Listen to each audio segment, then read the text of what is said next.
Hey Megan, it's Kelsey here at Grand Prairie Hyundai with your personalized walk-around video on our 2025 Hyundai Ioniq5 Preferred.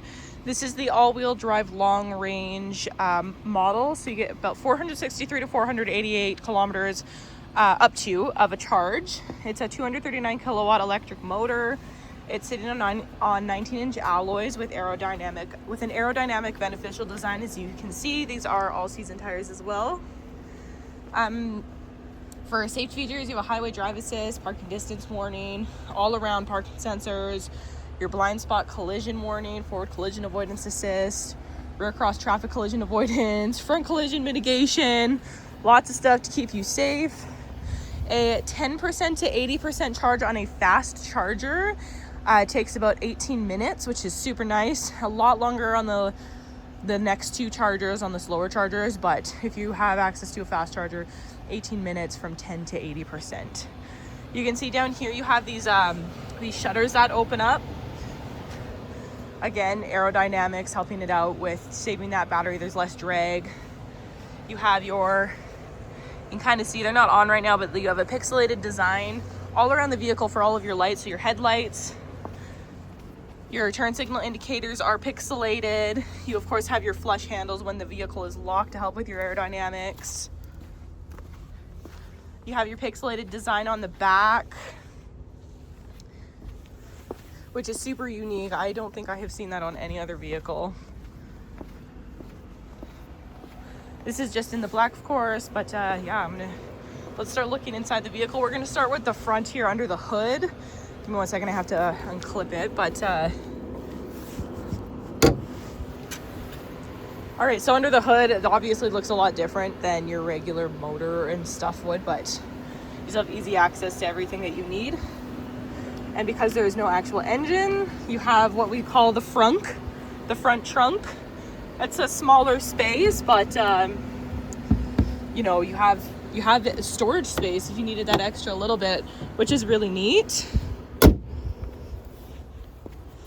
Let's go to the back.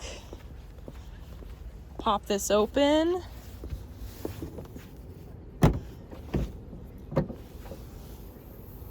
Lots of space in the back, 60-40 split folding rear seat. You have your underfloor storage with your tire mobility kit instead of a spare. You do have your cargo lights and a 12-volt back here as well. They also added a wiper to the 2025 models, which is great because before this is a 2024 behind me. This is the one with the ultimate package, but you can see there's no wiper. They just had these vents right here. They still have them on here to use the wind and air when you're driving to push everything off of the back window, but they did add a wiper, which is great. This is the back seat, so you do have a full cloth interior in this one. It's a two-tone gray and black. Very classy look. These do recline, as you can see. They also slide forward and backwards. As you can see, there's tons of leg room in here. Compared to its competitors, the Ioniq has the most space in it, the most leg room. You have your USB-C ports. You have your power windows. You also have vents in the back here to help promote air circulation. You have the proximity keyless entry on here as well. So this little square, hold that down. It locks it, obviously, when the vehicle's off and you have the keys. And then you also, same thing to unlock, and these will pop out for you. I'm gonna give you a quick look at the inside. There is, I apologize for the paper mat there. I'm trying to keep the floor clean. So you do have an 8-way power adjustable driver's seat here with your lumbar support. You have power windows, locks, and mirrors with a window and child lock. All right, let's hop in out of the snow. All right. So starting under here, obviously you have your lever to pop your hood. Up here you have your illumination for your cluster. You have your traction control.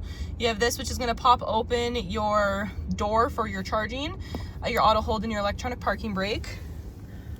All right, automatic headlights over here with your automatic high beams as well. You have a full digital instrument cluster and display here. You have your steering wheel mounted phone controls as well as your adaptive cruise control with your lane assist, your drive modes. So you do have Eco, Normal, Sport, My Drive, and Snow. So lots of different drive modes. Snow mode, really nice on here. You have your paddle shifters as well. But yeah, it's for your like regeneration, and whatnot. But you can see your charge on here, your power. You have max, well, now it just went down to 341 kilometers. This is not at a full charge. I believe it's at 73% right now. So your max is about 340 kilometers, showing 285 kilometers, minimum 183. So it really like sets you up and prepares you for your driving, and what to expect and whatnot. So there's that. Coming over here is your media center. You see you've built-in navigation. You also have your media, AM, FM, Sirius XM, Bluetooth, USB. You have your Android Auto and Apple CarPlay, as well as Sounds of Nature. So you have lots of different options for media. Your EV mode right here. So this is going to tell you, like you can see, we're 5 meters away from the charger. It's just right behind us, but 5 meters away from a charger. So it's going to tell you how close you are, your battery percentage. With the climate on, we have 285 kilometers of a charge. And if you were to turn it off, it goes to 335 kilometers. If you put on, see it changes all the time depending on your settings. If you have your driver only on, it's going to increase that as well. Not by much, but a little bit. You will have your battery status, your nearby stations, utility mode, your electric use, all of those different stats. You have your, which is all right here, your electricity use, your range history, your charge efficiency history. This is going to give you your next departure time, which, as you can see, it sets and maintains the vehicle cabin temperature for the next departure time.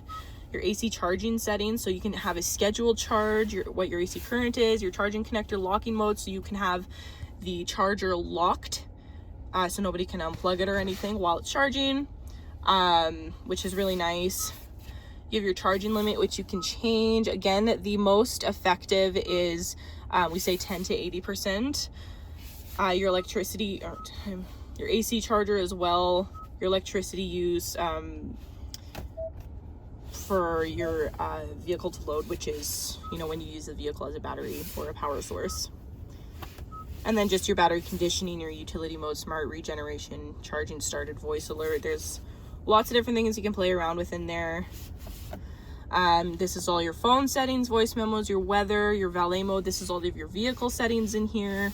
Vehicle diagnostics, your service and maintenance, online manual, all that stuff. Lots of stuff to play around with in here. They don't have a gear shift or the buttons or anything over here anymore. They have the column mounted shift by wire, which is just to press the brake and you twist this depending on you know, which gear you want to be in, and park is right on the end. So you have your push button start here. Your media controls and your navigation controls are going to be all up here on these buttons. Down here is your dual automatic climate control. This is all touch screen as well. You have a driver only, which is going to put your climate controls on the driver's side only to help save on that battery. Down here you have your USB-C and your 12 volts. You have your floating center console with a storage space down here, which is nice. Hyundai likes to utilize as much space as they can in these vehicles. This is not a wireless charging pad, it's just a phone holder. You have your 3-stage heated seats, 2-stage heated steering wheel, parking sensors, and your backup camera. And then another little, oh my gosh, blanking, sorry, center console area. All right, coming over here is your glove compartment with your user's manuals. It is illuminated. It's a very deep, big glove compartment, which is really nice. You also have your emergency, your SOS, you know, your emergency status. You have your roadside assistance and whatnot. That, however, though, is the 2025 Hyundai Ioniq5 preferred all-wheel drive long range. If you have any specific questions about it, please let me know. I know we didn't get like down to the nitty-gritty specific stuff, but I just wanted to give you a look, and this video is already very long, so I didn't want to keep you too long. But other than that, thank you so much for watching, and I hope you enjoyed.